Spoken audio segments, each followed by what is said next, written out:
नमस्कार, जोहार, मैं संजय और आप देख रहे हैं न्यूज झारखंड। चलिए जानते हैं आज की दिन भर की मुख्य बड़ी खबरों को। हजारीबाग पलामू में झमाझम बारिश, कई जगह छाए बादल। रांची में बारिश के बाद 4 डिग्री गिरा पारा। कुछ दिनों ऐसा ही रहेगा मौसम। झारखंड में मौसम का मिजाज बदला हुआ है। शनिवार यानी आज हजारीबाग पलामू सहित राज्य के कई हिस्सों में सुबह से ही रुक रुक कर बारिश हो रही है। मौसम विभाग ने शाम तक राज्य के कई अन्य हिस्सों में भी बारिश की संभावना जाहिर की है। वहीं कल शुक्रवार को राजधानी रांची में अच्छी बारिश हुई। इससे दिन के तापमान में करीब 4 डिग्री की गिरावट आई। बारिश के बाद ठंड बढ़ गई है। मौसम विभाग ने राज्य के कई हिस्सों में बारिश को लेकर जो है आज और कल यानी रविवार तक के लिए अलर्ट जारी किया है। आने वाले कुछ दिनों तक मौसम ऐसा ही रहने का अनुमान मौसम विभाग की ओर से बताया गया है। वहीं कल रविवार को आसमान में बादल छाए रहेंगे। रविवार के बाद मौसम में और बदलाव की उम्मीद है। तेजी से तापमान में गिरावट आ सकती है और ठंड और कनकनी बढ़ेगी। राज्य के कई हिस्सों में कोहरा और धुंध का असर भी बढ़ सकता है। मौसम विभाग के वैज्ञानिक अभिषेक आनंद ने बताया कि राजधानी रांची में पश्चिमी विक्षोभ का आंशिक असर है। राज्य भर में हल्के से मध्यम दर्जे की बारिश दर्ज की गई है। कल रविवार के बाद से तापमान में और गिरावट आ सकती है और ठंड बढ़ेगी। खनन घोटाला मामले में ईडी ने पूर्व विधायक को किया समन। 9 जनवरी को पूछताछ के लिए बुलाया। खनन घोटाला मामले की जांच कर रही ईडी ने अब उन लोगों को समन भेजना शुरू कर दिया है जिनके यहां बुधवार को रेड की गई थी। पहला समन बिहार के कटोरिया क्षेत्र के पूर्व विधायक राजकिशोर यादव उर्फ पप्पू यादव को किया गया है। 9 जनवरी को पूर्व विधायक को पूछताछ के लिए बुलाया गया है। उन्हें सुबह 11 बजे एजेंसी के दफ्तर पहुंचने का निर्देश दिया गया है। गौरतलब है कि बुधवार को ईडी ने पूर्व विधायक के घर, होटल सहित अन्य ठिकानों पर एक साथ रेड किया था। सूत्रों से यह भी जानकारी मिल रही है कि ईडी ने सीएम हेमंत सोरेन के प्रेस सलाहकार अभिषेक पिंटू, सीएम के करीबी दोस्त विनोद सिंह और साहिबगंज डीसी को भी पूछताछ के लिए समन जारी कर दिया है। अगले सप्ताह सोमवार से लेकर शनिवार के बीच ईडी सबसे पूछताछ करेगी। हालांकि इसकी आधिकारिक पुष्टि अभी तक नहीं हो पाई है। गिरिडीह में 7 साइबर अपराधी गिरफ्तार। पुलिस से बचने को कुएं में फेंक दिया था मोबाइल फोन। साइबर थाना पुलिस ने शनिवार को 7 साइबर अपराधियों को गिरफ्तार किया है। इन अपराधियों के पास से पुलिस ने मारुति सुजुकी 4 पहिया वाहन के साथ एक बाइक के अलावा 16 मोबाइल फोन, 16 सिम कार्ड भी बरामद किया है। इसमें 2 अपराधी जामताड़ा के मिर्गा गांव निवासी बलराम मंडल और प्रकाश मोहली को जब पुलिस दबोचने गई तो दोनों ने सबूत मिटाने के मकसद से मोबाइल को कुएं में फेंक दिया था, जिसे डीएसपी संदीप सुमन के नेतृत्व में काफी प्रयास के बाद कुएं से पानी निकालकर बरामद किया गया। इस दौरान दोनों अपराधियों के पास से जब्त मोबाइल में कई सबूत पाए गए। एसपी दीपक कुमार शर्मा और डीएसपी संदीप सुमन ने शनिवार को प्रेस वार्ता कर इस मामले में जानकारी दी।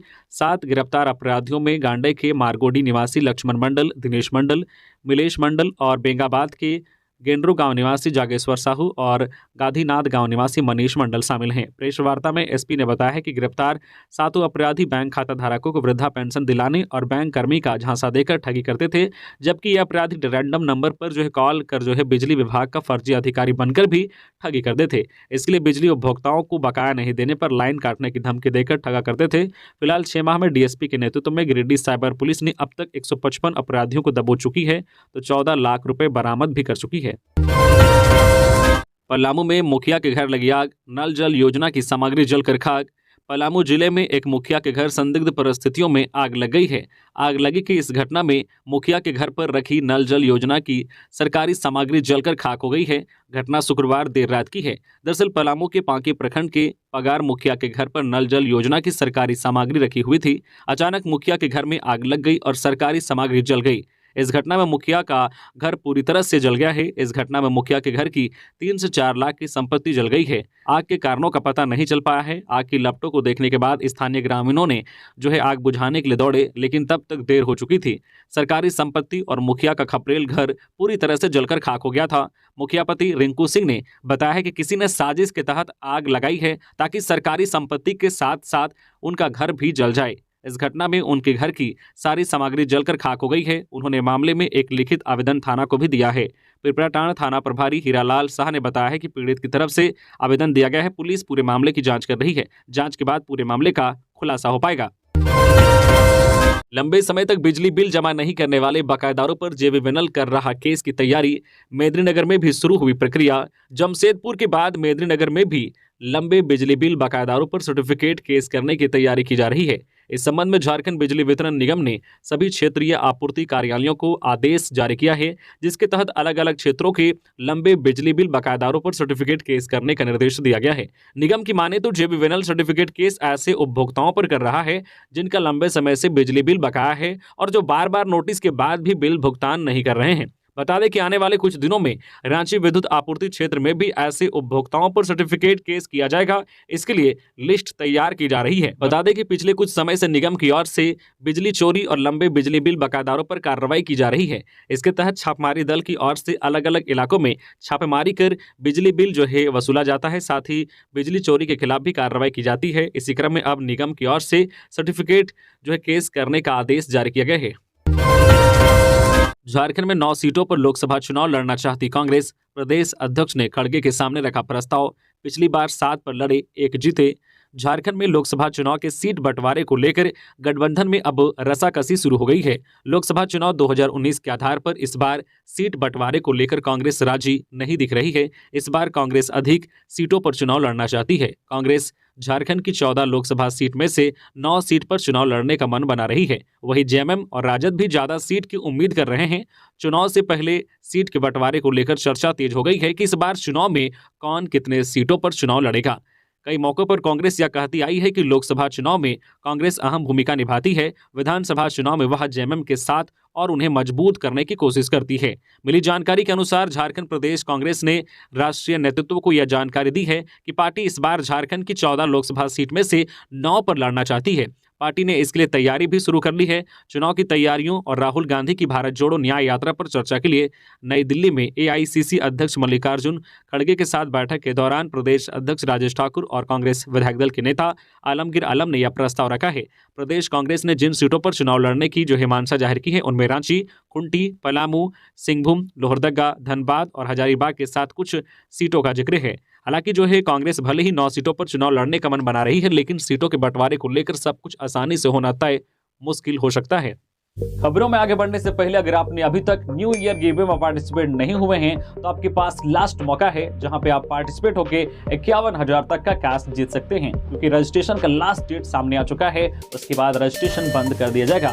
जी हाँ, न्यू झारखंड की ओर से अभी न्यू ईयर गिवअवे चलाया जा रहा है जिसमें आप पार्टिसिपेट होकर कैश जीत सकते हैं। इसमें से जो फर्स्ट लकी विनर बनेंगे उनको 20,000 का कैश रिवॉर्ड दिया जाएगा, जो सेकेंड लकी विनर बनेंगे उनको 10 और जो थर्ड लकी विनर बनेंगे उनको 5,000 का कैश रिवॉर्ड दिया जाएगा। इसके अलावा भी किन्हीं 32 लकी विनर को 500 रुपए का कैश रिवॉर्ड दिया जाएगा। और इसमें खास बात क्या है कि इसमें रजिस्ट्रेशन बिल्कुल फ्री है, कोई भी दर्शक इसमें पार्टिसिपेट होकर कैश जीत सकते हैं। तो अगर आपने अभी तक रजिस्ट्रेशन नहीं किया है तो वीडियो के डिस्क्रिप्शन में लिंक है जहां से आप क्लिक करके देख सकते हैं कैसे इसमें पार्टिसिपेट हो सकते हैं। तो आप चूक ना जाए कैश जीतने के लिए, तो जल्दी जल्दी रजिस्ट्रेशन करिए और कैश जीते।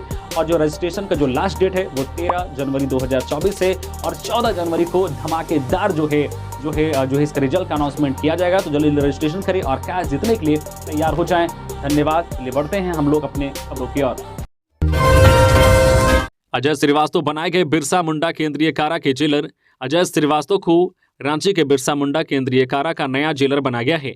बता दें कि शराब कारोबारी योगेंद्र तिवारी द्वारा प्रभात खबर के प्रधान संपादक को फोन पर धमकी देने के मामले में होटवार जेल के जेलर प्रमोद कुमार को निलंबित कर दिया गया था। इसके बाद अजय कुमार को बिरसा मुंडा केंद्रीय कारा का नया जेलर बनाया गया है। इससे पहले अजय श्रीवास्तव गढ़वा जेल के जेलर के रूप में पदस्थापित थे।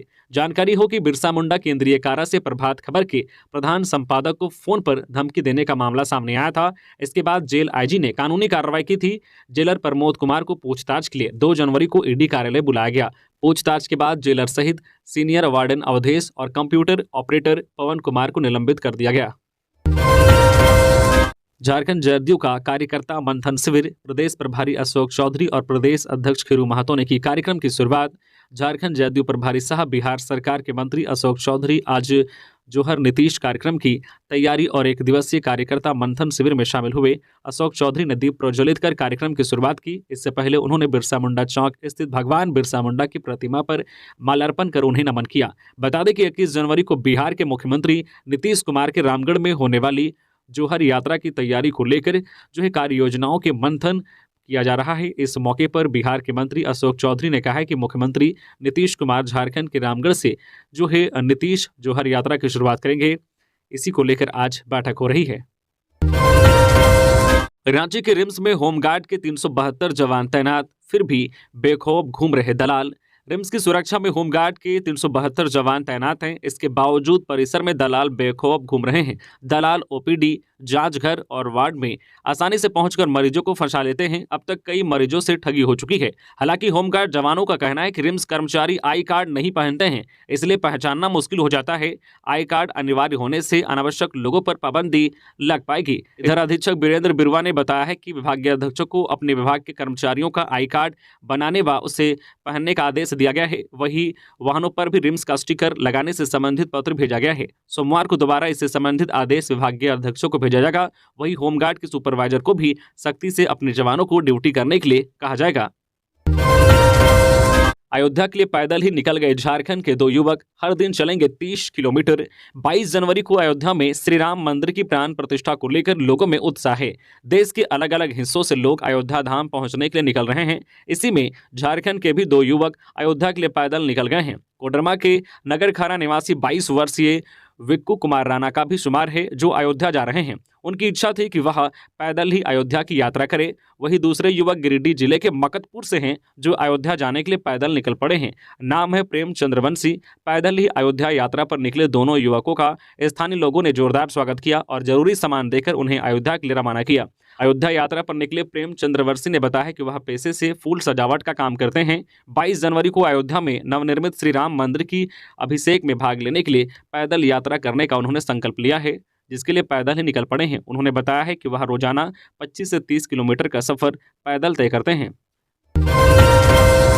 3 फरवरी से झारखंड के 5 शहरों में होगी गेट 2024 की परीक्षा।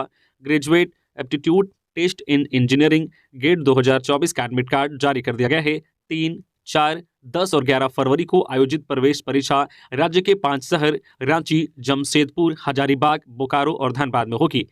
इसमें करीब 3700 अभ्यर्थी शामिल होंगे। प्रवेश परीक्षा 2 पालियों में होगी। पहली पाली की परीक्षा सुबह 9:30 से 12:30 बजे तक और दूसरी पाली की परीक्षा दोपहर बाद 2:30 बजे से शाम 5:30 बजे तक होगी। परीक्षा का रिजल्ट 16 मार्च को जारी होगा। वहीं 23 मार्च को विद्यार्थियों का स्कोर कार्ड जारी होगा।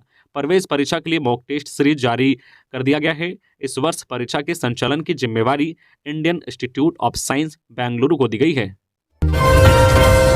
रांची के बड़ा तालाब में मिला शव। 4 दिनों से लापता था युवक। राजधानी में संदेहास्पद हालत में एक युवक की लाश मिली है। शहर के बीचों बीच स्थित बड़ा तालाब से शव मिला है। पुलिस ने शव को पोस्टमार्टम के लिए रिम्स भेज दिया है और मामले की छानबीन में जुट गई है। बता दें कि जैसे ही बड़ा तालाब में शव होने की सूचना मिली, लोगों की भीड़ तालाब के आसपास जमा हो गई, जिसके बाद लोगों के द्वारा इसकी जानकारी कोतवाली थाना को दी गई। जानकारी मिलने पर पुलिस घटनास्थल पर पहुंची। घटनास्थल पर पहुंचने के बाद शव को पानी से बाहर निकाला गया। तालाब से शव को निकालने के बाद उसे पोस्टमार्टम के लिए रिम्स भेज दिया गया। युवक की पहचान हो गई है। स्थानीय लोगों ने उसकी शिनाख्त की है। लोगों के द्वारा मृतक युवक की शिनाख्त लारेब आरिफ के रूप में की गई है। बताया जा रहा है कि वह पिछले 4 दिनों से लापता था। लारेब आरिफ सुखदेव नगर का रहने वाला था। उसके परिजनों ने गुमशुदगी की रिपोर्ट दर्ज कराई थी। राहुल की भारत जोड़ो न्याय यात्रा में शामिल होंगे हेमंत सोरेन। तैयारियों में जुटी कांग्रेस। झारखंड में कांग्रेस नेता राहुल गांधी की भारत जोड़ो न्याय यात्रा में मुख्यमंत्री हेमंत सोरेन भी शामिल होंगे। कांग्रेस के प्रदेश अध्यक्ष राजेश ठाकुर ने कल शुक्रवार को सीएम सोरेन से झारखंड मंत्रालय में मुलाकात के बाद पत्रकारों को यह जानकारी दी। उन्होंने कहा कि मुख्यमंत्री हेमंत सोरेन और राहुल गांधी का साझा कार्यक्रम जल्द जारी किया जाएगा। दूसरी तरफ राज्य में सियासी हलचल के बीच मुख्यमंत्री हेमंत सोरेन कल शुक्रवार को झारखंड मंत्रालय पहुंचे। राज्य के विभागीय अधिकारी और पुलिस अधिकारी उनसे मिलते रहे। इसके बाद ग्रामीण विकास मंत्री आलमगीर आलम, कला संस्कृति एवं खेलकूद मंत्री हफीजुल हसन और कांग्रेस के प्रदेश अध्यक्ष राजेश ठाकुर भी उनसे मिले। सीएम हेमंत सोरेन करीब 4 घंटे तक झारखंड मंत्रालय में रहे। कांग्रेस प्रदेश अध्यक्ष राजेश ठाकुर ने कहा है कि राज्य के मौजूदा राजनीतिक हालत सबके सामने है। निर्वाचित सरकार को अपदस्थ करने की कोशिश में जुटी भाजपा को महागठबंधन में शामिल दल के एक सदस्य और कार्यकर्ता एकजुट होकर जवाब देने के लिए पूरी तरह तैयार है। राहुल गांधी की यात्रा में एकजुटता देखकर भाजपा को समझ आ जाएगा कि यह सरकार हर हाल में अपना कार्यकाल पूरा करेगी और अगली बार भी जनता के आशीर्वाद से सत्ता में उनकी सेवा करने लौटेगी। रांची के खादगड़ा व आईटीआई बस स्टैंड में 5 करोड़ से बनेंगे डिपो। रांची नगर निगम की ओर से खादगढ़ा और आईटीआई बस स्टैंड का सौंदर्यीकरण किया जाएगा। इसको लेकर कार्य योजना तैयार की गई है। दोनों स्टैंड में बस डिपो बनाया जाएगा ताकि बसें खड़ी करने में परेशानी ना हो। इसके निर्माण पर निगम करीब 5 करोड़ रुपए खर्च करेगा। खादगढ़ा बस स्टैंड में डिपो बनाने पर 2 करोड़ 52 लाख रुपए और आईटीआई बस स्टैंड में डिपो बनाने पर 2 करोड़ 40 लाख रुपए खर्च किए जाएंगे। दोनों डिपो का निर्माण 1 साल के अंदर किया जाएगा। साहिबगंज में शॉर्ट सर्किट से 2 घरों में लगी आग, सामान जलकर खाक। जिरवाबाड़ी थाना क्षेत्र के अंतर्गत प्रेम नगर गांव में शुक्रवार सुबह अचानक 2 घरों में आग लग गई। आग की लपटें इतनी तेज थी कि बहुत मशक्कत के बाद आग पर काबू पाया जा सका। तब तक घर में रखे सारा सामान जलकर राख हो गया था। पीड़ित मकान मालिक वकील सिंह ने बताया कि रोज की तरह घर के मर्द काम पर चले गए थे। महिलाएं भी किसी काम से घर से बाहर थी। घर में सिर्फ बच्चे ही थे। कहा कि अचानक से घर में शॉर्ट सर्किट हुई और घर में आग लग गई। आग की लपटें इतनी तेज थी कि उस पर काबू पाना मुश्किल हो रहा था। आसपास के लोगों की मदद से जनरेटर मंगाया गया। तकरीबन 2 घंटे की कोशिश के बाद आग पर काबू पाया गया। तब तक घर में रखे 2 पलंग, 1 अलमारी, गद्दा, कपड़ा, गेहूं की 3 बोरी, घर के जरूरी कागजात व जमीन के पेपर, गहने आदि जलकर राख हो गए। नुकसान की अनुमानित कीमत तकरीबन 8 लाख है। आग लगने की सूचना साहिबगंज जिला अग्निशमन विभाग को नहीं दी गई। दरअसल गली काफी संकरी थी। बड़ी मुश्किल से छोटे वाहन प्रवेश करते हैं। दमकल या अन्य कोई वाहन वहां तक पहुंच नहीं सकता था। इस कारण गांव के लोगों ने इस बात की खबर अग्निशमन विभाग को नहीं दी। स्थानीय लोगों की मदद से आग पर काबू पाया गया, लेकिन काफी देर हो चुकी थी। तब तक सारा सामान जलकर राख हो गया था। इधर अग्निशमन पदाधिकारी मनोज शुक्ला ने बताया है कि आग की खबर नहीं मिली। सूचना मिलती तो आग को बुझाने के प्रयास किए जाते। FIH ओलंपिक क्वालिफायर रांची पहुंची 6 गणराज्य की महिला टीम। गर्मजोशी और पारंपरिक तरीके से हुआ वेलकम। हॉकी ओलंपिक क्वालिफायर के लिए 6 गणराज्य की महिला हॉकी टीम शनिवार को रांची पहुंची। एयरपोर्ट पर सभी का पारंपरिक तरीके से स्वागत किया गया। टीम ने शानदार स्वागत पर खुशी जताते हुए उम्मीद जताई है कि वे इस प्रतियोगिता में उच्चतम स्तर पर प्रतिस्पर्धा दिखाएंगे। इस प्रतिष्ठित टूर्नामेंट में अपनी छाप छोड़ने का पूरा प्रयास भी करेंगे। कैथरीन लासिना के नेतृत्व में और मुख्य कोच गैरेंथ ग्रुंडी के मार्गदर्शन में 6 गणराज्य की टीम आगे आने वाली चुनौतियों के लिए तैयार है। टीम का लक्ष्य पेरिस ओलंपिक 2024 के लिए क्वालिफाइंग करके ओलंपिक में अपनी पहली सीट सुरक्षित करना है। विधानसभा अध्यक्ष रविंद्र नाथ महतो की ओर से हाईकोर्ट में कहा गया उनके खिलाफ दायर चुनाव याचिका सुनवाई योग्य नहीं। विधानसभा अध्यक्ष नाला विधायक रविंद्र नाथ महतो के निर्वाचन को चुनौती देने वाली संतोष हेम्ब्रम की चुनाव याचिका की सुनवाई झारखंड हाईकोर्ट में हुई। मामले में प्रतिवादी रविंद्र नाथ महतो की ओर से दायर प्रारंभिक आपत्ति पर दोनों पक्षों की बहस हुई। इसके बाद कोर्ट ने प्रार्थी द्वारा उठाए गए बिंदुओं पर प्रतिवादी रविंद्र नाथ महतो के अधिवक्ता अरविंदर लाल को जवाब देने के लिए 8 जनवरी की तिथि निर्धारित की है। इससे पहले प्रारंभिक आपत्ति पर सुनवाई के दौरान प्रतिवादी रविंद्र नाथ महतो की ओर से कोर्ट को बताया गया कि उक्त चुनाव याचिका में कई त्रुटियां हैं। प्रार्थी ने कोई ऐसा बिंदु नहीं दिया है जिससे इस चुनाव याचिका पर सुनवाई हो सके या चुनाव याचिका सुनवाई योग्य नहीं है, इसलिए इसको निरस्त कर देना चाहिए। क्योंकि इस चुनाव याचिका में एक तरफ कोर्ट का समय बर्बाद हो रहा है तो दूसरी तरफ प्रतिवादी रविंद्र नाथ महतो को भी परेशानी का सामना करना पड़ रहा है। तो ये थी आज की झारखंड की टॉप बड़ी खबरें। इसी तरह से झारखंड की हर छोटी बड़ी खबर देखने के लिए आप हमारे चैनल न्यूज झारखंड चैनल को सब्सक्राइब करके बेल आइकन प्रेस कर दीजिए, जिससे आपको झारखंड की हर छोटी बड़ी खबर का अपडेट आप तक पहुंचता रहे। धन्यवाद।